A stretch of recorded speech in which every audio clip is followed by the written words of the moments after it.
지금 유럽 전체가 한국 때문에 술렁이고 있습니다.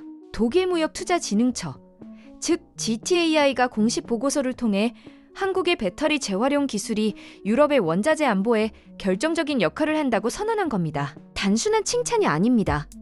세계 최강 제조업 국가 독일이 한국 기술을 전략자산으로 공식 인정한 역사적인 순간입니다. 이 소식을 들은 유럽 자원업계와 배터리 업계가 패닉에 빠진 이유, 지금부터 하나씩 짚어드리겠습니다. 한국이 단순히 배터리를 잘 만드는 나라를 넘어 이제는 전 세계 원자재 공급망의 판도를 바꾸는 나라로 올라섰다는 것, 오늘 이 영상을 보시면 확실히 이해가 가실 겁니다. 소름 돋는 대목이 한두 군데가 아닙니다. 먼저 배경부터 짚어야 합니다. 전기차와 에너지 저장 장치, 즉 ESS 시장이 폭발적으로 성장하면서 배터리에 들어가는 핵심 원자재 수요도 동시에 치솟았습니다. 리튬, 코발트, 니켈, 망간, 히토류, 이 원자재들이 없으면 배터리 자체를 만들 수가 없습니다. 문제는 이 원자재의 대부분이 특정 국가에 극도로 집중돼 있다는 겁니다. 코발트의 약 70%는 콩고 민주공화국 한 나라에서 납니다. 리튬은 남미 소수 국가가 사실상 독점하고 있으며 히토류의 60% 이상은 중국이 장악하고 있습니다. 유럽 입장에서는 전기차 전환을 선언해놓고 정작 배터리 원자재를 중국과 불안정한 신흥국에 전적으로 의존해야 하는 아이러니한 상황에 처한 겁니다. 이게 바로 유럽의 아킬레스건이었습니다. 상황이 더 나빠진 건 러시아 우크라이나 전쟁 이후입니다. 에너지 공급망이 흔들리면서 유럽은 원자재 자립의 필요성을 뼈저리게 느끼게 됐습니다. 이유는 핵심 원자재법, 즉 CRMA를 제정하면서 전략 원자재의 자체 처리 비율을 2030년까지 40%로 끌어올리겠다는 목표를 세웠습니다. 그런데 이 목표를 달성하는데 결정적인 열쇠를 쥔 나라가 바로 한국으로 떠오른 겁니다. 자, 그러면 이제 핵심 뉴스로 들어가 보겠습니다. 독일무역투자진흥처 GTAI는 최근 공식 보고서에서 한국의 배터리 재활용 기술이 유럽의 원자재 안보에 실질적으로 기여할 수 있다고 명시했습니다. GTAI는 독일 연방경제기후보호부 산하기관으로 독일 정부의 공식 입장을 반영하는 기관입니다. 민간 연구소가 아니라 독일 정부 기관이 공식 인정한 겁니다. 이 무게감부터 이해하셔야 합니다. 보고서가 주목한 건 한국의 폐배터리 재활용, 즉 뚫랭매스 처리 기술입니다. 폐배터리를 분쇄해 만든 검은색 분말 펠렌매스에는 리튬, 니켈, 코발트, 망간이 고농도로 압축돼 있습니다.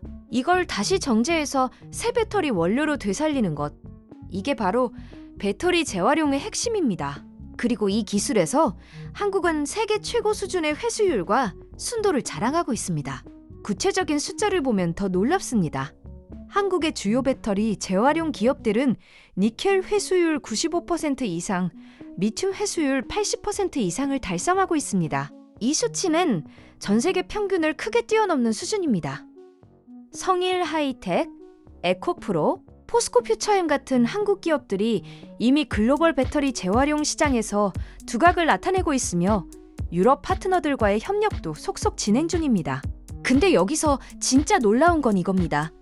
배터리 재활용은 단순히 환경 문제가 아니라는 겁니다. 폐배터리에서 회수한 니켈 1톤은 해외에서 수입하는 니켈 1톤을 대체합니다. 즉, 배터리 재활용 기술 자체가 사실상 도심 광산, 어반 마이닝의 역할을 하는 겁니다. 독일이 한국 기술을 원자재 안보의 열쇠로 본 이유가 바로 여기에 있습니다. 여기서 한 가지 더 짚어드려야 할 게 있습니다. 2027년부터 EU는 배터리 규정에 따라 유럽에서 판매되는 모든 배터리의 재활용 원료 사용 비율을 의무화합니다. 코발트는 16%, 리튬은 6%를 재활용 원료로 충당해야 하며 2031년에는 이 비율이 더 높아집니다. 이 규제를 맞추려면 결국 뛰어난 배터리 재활용 기술이 필수입니다. 한국 기업들이 유럽에서 급부상할 수밖에 없는 구조인 겁니다. 그렇다면 경쟁국들은 지금 어떤 상황일까요? 중국은 배터리 재활용 시장에서도 물량 공세를 펼치고 있지만 기술 수준과 환경 기준 면에서 유럽의 규제를 충족하기 어렵다는 평가가 나오고 있습니다. 유럽은 단순히 산 기술이 아니라 환경 기준과 투명성을 갖춘 기술을 원하기 때문입니다. 그 기준을 가장 잘 맞추는 나라가 한국입니다. 일본은 어떨까요?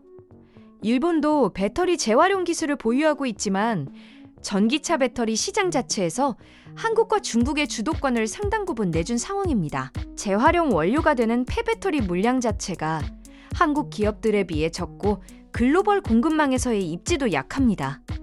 이미 K배터리가 선점한 시장에서 재활용 사업까지 한국이 앞서가는 구조가 만들어지고 있는 겁니다. 솔직히 이 정도면 인정할 수밖에 없습니다. 독일은 자동차와 제조업의 자존심 그 자체인 나라입니다. 그 독일이 공식 기관을 통해 한국 기술을 전략자산으로 명시했다는 것, 이건 단순한 외교적 찬사가 아닙니다. 실질적인 이해관계, 즉 자국의 원자재 안보를 위해 한국이 필요하다는 현실 인식에서 나온 평가입니다. 한국이 이제 유럽에 없어서는 안 될 파트너가 된 겁니다.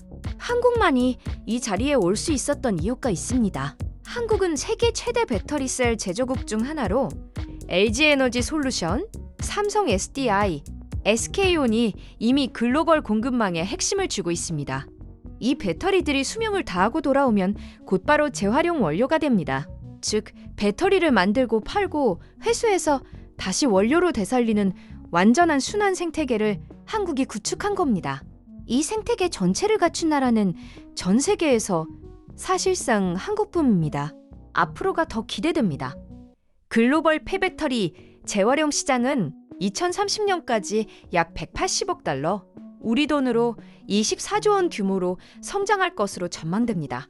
그리고 이 시장에서 한국 기업들이 선두 자리를 차지하기 위한 경쟁이 이미 시작됐습니다. 유럽 현지에 재활용 공장을 짓고 유럽 완성차 업체들과 직접 원료 공급 계약을 맺는 한국 기업들이 빠르게 늘어나고 있습니다. 이 흐름이 갖는 의미는 단순히 돈을 많이 버는 것 이상입니다. 한국이 배터리를 만드는 나라에서 원자재 공급망 자체를 설계하는 나라로 격이 올라가고 있다는 겁니다.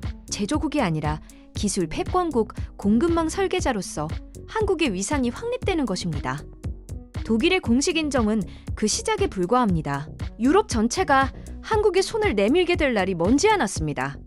대한민국은 자원 하나 없는 땅에서 세계 최고의 배터리를 만들었습니다. 그리고 이제는 그 배터리를 되살려 다시 원자재로 만드는 기술로 전 세계의 주목을 받고 있습니다. 이게 바로 기술로 살아남은 대한민국의 저력입니다. 대한민국의 저력은 여기서 끝이 아닙니다. 세계가 주목하는 대한민국, 오늘도 함께 해주셔서 감사합니다.